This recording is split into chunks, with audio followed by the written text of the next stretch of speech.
오늘도 하나님을 예배하시는 모든 분들에게 주님의 은혜와 평강이 함께 하시기를 주님의 이름으로 축원합니다. 골고다 언덕 위에서 두 행악자와 함께 십자가에 못 박히신 예수님의 십자가 위에는 나사렛 예수 유대인의 왕이라는 죄패가 붙어 있었습니다.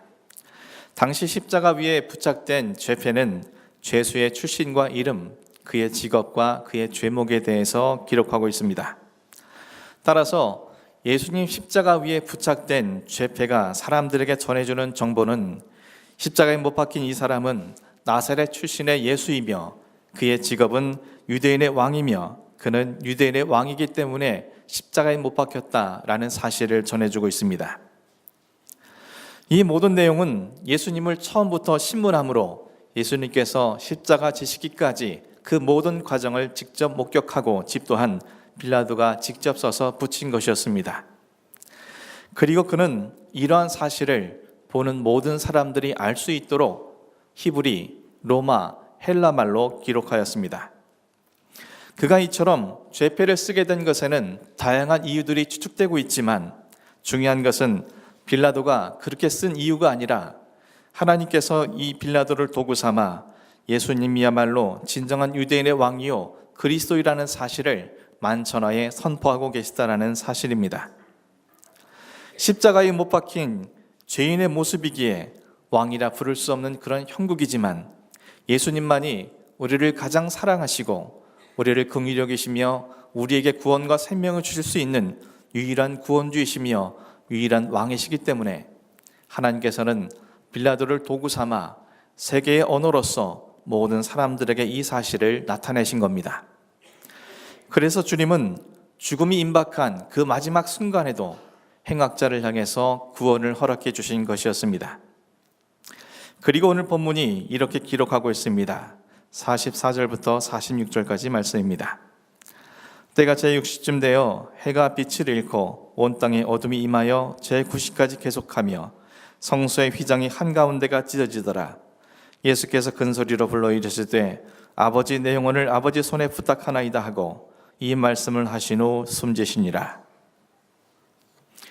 때가 제6시가 되었을 때 이 땅에는 초자연적인 두 가지 현상이 나타났습니다.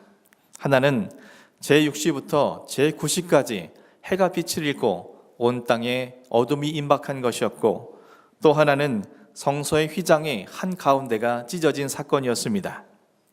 오늘은 먼저 제6시부터 제9시가 될 때까지 해가 빛을 잃고 온 땅에 어둠이 임하게 된 사건에 대해서 함께 상고하고자 합니다.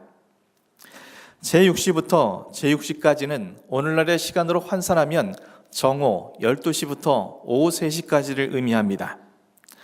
그러므로 이 시간은 하루 중에서 해가 가장 강렬하게 비춰질 때인 것입니다. 그런데 그 시간에 해가 빛을 잃고 온 땅에 어둠이 임하였다고 성경은 증언하고 있습니다.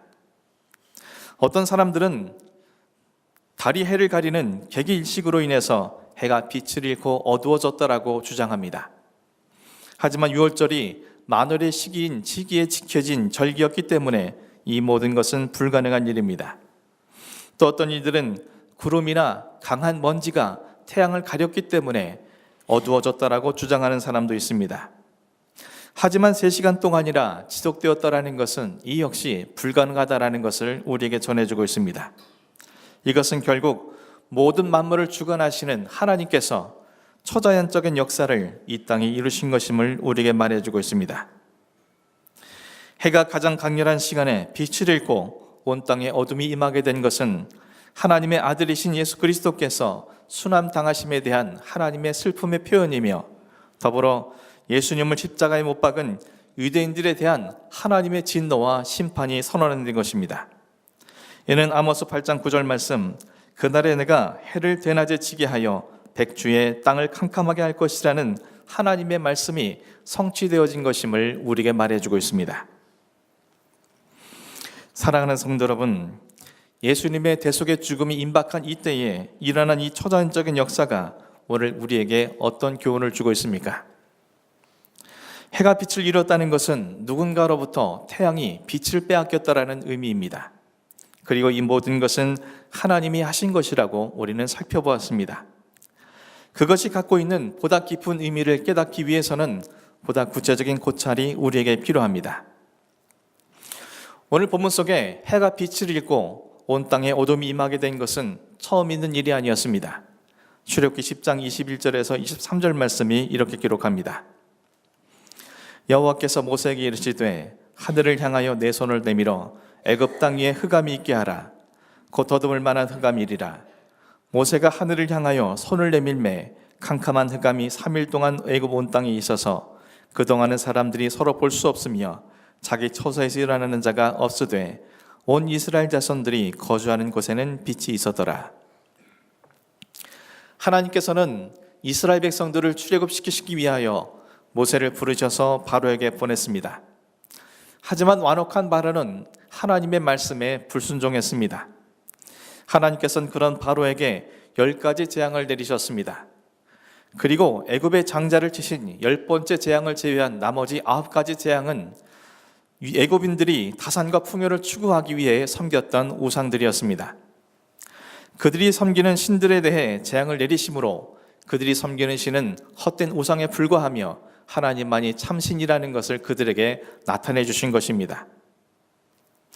그리고 최종적으로 우상들에 대한 마지막 심판은 태양이 빛을 잃고 애굽 땅의 흑암이 3일 동안 가득하게 한 재앙이었습니다. 애굽인들이 섬기는 80여 신들 중에서 가장 강력한 신은 태양의 신인 라였습니다. 농사를 짓는 자신들에게 풍요를 가져다주는 태양이야말로 자신들에겐 진정한 의미의 신이라고 그들은 확신했던 것입니다. 그래서 그들은 자신들의 왕을 태양의 아들이라는 의미를 가진 바로라고 불렀던 것입니다. 그런데 그런 태양이 빛을 잃고 애굽의 온 땅에 흑암이 가득하게 된 것입니다. 흑암에 갇힌 그들은 아무것도 볼 수 없었고 아무것도 할 수 없었습니다. 하나님의 이러한 재앙은 탐욕과 욕심에 눈이 먼 그들에 대한 심판이었습니다. 태양의 빛을 숭배했던 그들이었지만 탐욕과 욕심에 눈이 먼 그들은 이미 태양빛 아래에서도 아무것도 볼 수 없는 흑암 속에 갇혀 살아가는 사람들이었기 때문에 하나님은 그들을 이처럼 심판하신 겁니다. 우리는 신약 성경 속에서 또 하나 예를 찾아볼 수 있습니다. 사도행전 9장 3절 이후의 말씀입니다. 사울이 길을 가다가 다메섹에 가까이 이르더니 호련히 하늘로부터 빛이 그를 둘러 비추는지라. 땅에 엎드려져 들음에 소리가 있어 이르시되 사울아 사울아 내가 어찌하여 나를 박해하느냐 하시거늘 대답하여 주여 누구시니이까. 이르시되 나는 내가 박해하는 예수라. 사울이 땅에서 일어나 눈을 떴으나 아무것도 보지 못하고 사람의 손에 끌려 다메섹으로 들어가서 사흘 동안 보지 못하고 먹지도 마시지도 아니하니라. 그리스도인들을 결박하여 예루살렘에 잡아 가두기 위해 수백 킬로미터가 떨어져 있는 다메섹을 향하던 사울에게 호련히 하늘로부터 큰 빛이 임하여 그를 둘러쌌습니다. 그 빛의 기운이 얼마나 강했든지 사울은 땅에 엎드려질 수밖에 없었습니다. 그리고 그 빛 가운데 사울의 이름을 부르는 음성이 있었는데 그 음성은 바로 부활하신 예수님의 음성이었습니다. 예수님께서 빛으로 사울에게 찾아가신 것은 사도 요한이 증언한 바와 같이 예수님은 세상에 임한 생명의 빛이셨기 때문이며 예수님께서 당신께서도 밝히신 바와 같이 당신은 세상의 빛으로 오신 분이기 때문이라고 성경은 증언하고 있습니다. 그러나 우리가 여기서 한 가지 반드시 기억해야 할 것이 있습니다. 사도행전 26장 13절에 의하면 사울은 그 빛이 임했던 시간에 대해서 정오, 즉 날 12시라고 밝히고 있다는 점입니다. 그는 정오에 날 12시에 호련히 하늘로부터 큰 빛이 자신에게 임했다라고 아그리빠 왕에게 증언하고 있습니다. 날 12시라면 하루 중 태양빛이 가장 강렬할 때입니다. 하지만 그 태양빛보다 더 강한 빛으로 예수님께서 사울에게 찾아가 주신 것입니다. 그리고 그 빛 안에서 사울은 인생의 대전환점을 맞이하게 됩니다. 사울은 지금까지 세상의 빛으로 세상을 바라보면서 자신 눈에 보여지는 것을 추구하는 탐욕과 야망의 사람이었습니다. 탐욕과 야망에 눈이 어두워진 그는 진리와 생명을 보지 못한 채 어리석은 삶을 살아가는 불의한 자였습니다. 그런 그가 세상의 빛보다 더 강한 빛이신 예수 그리스도 안에서 자신의 모습을 확인하게 된 것입니다. 빛이신 예수 그리스도를 만난 사울은 사흘 동안 세상을 보지 못하고 먹지도 마시지도 못하였습니다. 예수 그리스도의 빛을 만나고 예수 그리스도의 빛 속에서 자기를 되돌아보았을 때 세상의 빛만이 전부라고 생각하며 살아왔던, 그리고 그 빛으로 보여지는 것들만 쫓고 살아갔던 자신의 생애는 자신의 눈으로 쳐다볼 수 없는 것이었고, 그런 생애를 위해서라면 더 이상 먹고 마실 이유가 사라졌기에 그는 먹지도 마시지도 아니했던 겁니다. 탐욕과 야망에 영적 흑암에 거했던 그가 빛이신 주님 안에서 자신의 실상을 확인하게 되고, 그로 인해 그는 전혀 새로운 인생을 시작할 수 있었습니다. 그리고 그 이후에 사울은 실제로 예수 그리스도의 빛 속에서 그 빛을 향하여 살아가는 위대한 사도 바울이 될 수 있었음을 성경은 증언해 주고 있습니다. 반면 요한복음 19장 13절 14절 말씀은 우리에게 또 한 가지 이야기를 말해주고 있습니다. 빌라도가 이 말을 듣고 예수를 끌고 나가서 돌을 깐 뜰 히브리 말로 가바다에 있는 재판석에 앉아 있더라. 이 날은 유월절의 준비일이요 때는 제6시라. 빌라도가 유대인들에게 이르되 보라 너희 왕이로다. 빌라도가 재판석에 앉아서 예수님에게 십자가형을 언도한 시간은 제6시 정오 낮 12시였습니다. 태양이 가장 붉게 빛나는 낮 12시에 태양빛 아래에서 빌라도는 진리이신 예수님을 향하여 진리가 무엇이냐고 물었는가 하면 인간의 힘이나 능으로 어찌할 수 없는 진리이신 예수님에게 사형 선고를 하는 어리석음을 범하고 말았습니다. 이 모든 것은 그 장렬하는 태양빛 아래에서 보여지는 세상의 것들이 전부인 양 자신의 기득권을 지키기 위해서 어리석고 흑암 아래 살아가는 그러한 삶을 살았기 때문에 이루어진 결과였던 것입니다. 사랑하는 성도 여러분, 유대교 지도자들과 빌라도는 세상의 빛으로 보여지는 것을 쫓는 탐욕과 욕심의 눈이 어두워져 사랑과 생명의 빛이요 구원과 진리의 빛이신 예수님을 십자가에 못 박아버림으로 스스로 흑암 가운데 거하는 어리석음을 범하고 말았습니다. 십자가 위에서 예수님께서 죽으실 때 해가 빛을 잃고 온 땅에 어둠이 임하게 된 것은 그런 그들을 향한 하나님의 슬픔이 표현되어진 것이요 그들에 대한 진노와 질책이었음을 성경은 확인시켜주고 있습니다. 그렇다면 우리는 어떠합니까? 우리는 어떠한 빛 아래에서 살아가고 있습니까? 세상의 빛 속에서 세상의 빛으로 보여지는 것만을 추구하며 탐욕과 욕심의 눈이 어두워져 보아야 할 것을 보지 못하고 행해야 할 것을 행하지 못하는 어둠 가운데 살아온 것은 아닙니까? 아니면 빛이신 예수 그리스도 안에서 날마다 자기 자신의 참모습을 확인하면서 그 빛이신 예수님을 통해 세상을 바라보며 그 빛 안에서 생명과 진리로 여러분의 삶을 채워왔습니까? 많은 사람들은 대부분이 범죄는 한밤에 이루어진다고 생각합니다. 그러나 실제로 그렇지는 않습니다. 밤에 범죄를 저지르는 사람들은 잡범에 지나지 않습니다. 그것 중한 범죄는 모두 백주 한낮에 우리의 삶의 현장에서 일어나고 있다는 것을 우리는 잘 알고 있습니다. 그러므로 우리가 예수 그리스도의 빛 속에 거하지 아니할 경우에 우리의 한낮과 한밤중은 전혀 차이가 있을 수 없으며 우리의 집이나 우리의 일터는 고작 우리 자신들의 것을 지키고 그것을 욕심을 따라 살아가기 위해 살아가는 낮 12시에 진리마저 짓밟았던 빌라도의 법정과 크게 다르지 않다라는 것을 우리는 확인하게 됩니다. 사랑하는 성도 여러분, 우리는 오직 빛이신 예수 그리스도 안에서 살아가야만 할 것입니다. 그 빛 안에서 내 자신의 참모습을 확인하며 우리가 마땅히 보아야 할 것을 보고 행해야 할 것을 행할 줄 아는 빛의 자녀들로 살아가야만 할 것입니다. 그렇다면 이 빛이신 예수 그리스도 안에서 살아간다라는 것이 무엇을 의미하겠습니까? 요한복음 1장 1절부터 5절 말씀이 이렇게 증언하고 있습니다. 태초에 말씀에 계시니라. 이 말씀이 하나님과 함께 계셨으니 이 말씀은 곧 하나님이시니라. 그가 태초에 하나님과 함께 계셨고 만물이 그로 말미암아 지은 바 되었으니 지은 것이 하나도 그가 없이는 된 것이 없느니라. 그 안에 생명이 있었으니 이 생명은 사람들의 빛이라. 빛이 어둠에 빛이 돼 어둠이 깨닫지 못하더라. 말씀은 하나님이시고 하나님은 생명이시며 이 생명은 빛이라고 사도 요한은 증언하고 있습니다. 즉 말씀과 하나님과 생명과 빛은 모두 같다라는 의미입니다. 말씀 안에 살아갈 때 우리는 어둠 속에 거하는 자들처럼 길을 잃지 않고 진리와 생명의 길로 나아갈 수 있습니다. 그 빛을 바라보고 나아가는 자들만 방향을 잃어버리지 아니하고 오직 주님을 향해 나아갈 수 있는 빛의 자녀로 살아갈 수 있다는 의미입니다. 그래서 시편 119편 105절 말씀은 주의 말씀은 내 발의 등이요 내가 길의 빛이라고 증언하고 있습니다.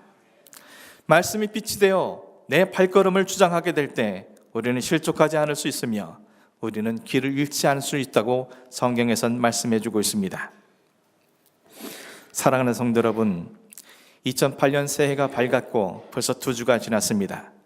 이 한 해 동안 많은 계획과 기대를 하고 계시겠지만 무엇보다 저 여러분 모두가 이 한 해 동안 성경 일독을 결단할 수 있기를 간절히 바랍니다. 하루에 30분만 꾸준히 읽는다면 1년이면 최소 1독 이상씩 할 수 있습니다. 읽는 것이 어려우신 분이 있으시다면 스마트폰에 어플리케이션만 깔아도 하나님의 음성을 들을 수 있고, 이것도 어려우시다면 시중에 나와 있는 전자성경을 구입한다면 그 누구도 얼마든지 하나님 말씀을 가까이 할 수 있습니다.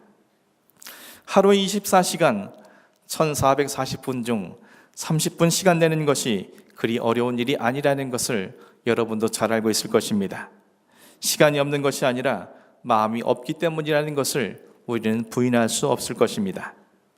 하지만 우리가 결단하고 말씀을 읽는다면 이 30분은 우리로 하여금 어둠 속에 생명과 진리의 빛으로 살아갈 수 있도록 하나님께서 역사해 주실 것이며, 그로 인해 우리는 탐욕과 욕심에 빠져 진리를 외면하고 십자가에 예수님을 못 박아버린 빌라도와 유대교 지도자들처럼 어리석음을 범치 않도록 주님의 능력과 은혜를 경험하게 될 것입니다. 사랑하는 성도 여러분, 세상 속에 나아가는 제자가 말씀 없이 어찌 어둠 속에 갇혀있는 세상 사람들을 생명과 구원의 빛이신 예수님께로 인도할 수 있겠습니까? 말씀을 통해 자기 자신을 비추어 보지 않는 자가 어찌 세상에서 빛과 소금으로 살아갈 수 있겠습니까? 말씀을 가까이 하지 않는 자가 어찌 세상의 모든 사람들에게 주님의 복음을 증언하는 증인으로 살아갈 수 있겠습니까? 2000년 전 이 시간 제6시 정오 낮 12시에 어떤 이들은 세상의 빛으로 보여지는 것을 쫓는 탐욕과 욕심에 빠져 생명과 진리의 빛이신 예수님을 십자가에 못 박아버림으로 스스로 어둠 가운데 머물므로 하나님으로부터 그 빛을 빼앗기고 말았습니다. 한편 어떤 이는 그 시간 자신에게 임한 태양빛보다 강한 주님을 만남으로 인해 그 빛을 향해서 그 빛 안에서 살아가는 위대한 사도 바울이 될 수 있었습니다. 여러분은 어떤 빛 아래에서 누가 되어지기를 원하고 있습니까? 저 여러분 모두가 제6시 정오 낮 12시인 지금 문밖 태양빛보다 더 밝은 주님의 빛 안에서 그 빛을 향하여 나가기 위해 말씀으로 살아가기를 결단할 수 있는 저 여러분이 되기를 간절히 소원합니다. 그리하면 말씀이시자 하나님이시며 생명이자 빛이신 하나님께서 우리에게 역사해 주실 뿐만 아니라 우리의 모든 삶을 생명과 진리, 구원의 빛으로 채워주실 것입니다. 이 한 해 동안 어렵고 힘든 삶을 살아가겠지만 모든 것을 창조하신 하나님의 능력이 우리에게 임할 것이고, 날마다 영원한 생명으로 우리에게 채워주실 것이고, 날마다 빛 가운데 살아갈 수 있도록 우리에게 인도해 주실 것입니다. 말씀으로 살아가는 자, 주님께서는 이 모든 것을 우리에게 허락하시겠다고 약속하고 계십니다. 저 여러분 모두가 이와 같은 은혜가 우리의 삶에 부어질 수 있도록 빛 대신 주 앞에 말씀으로 나아가시는 그런 저 여러분이 될 수 있기를 주님의 이름으로 간절히 축원합니다. 기도하겠습니다.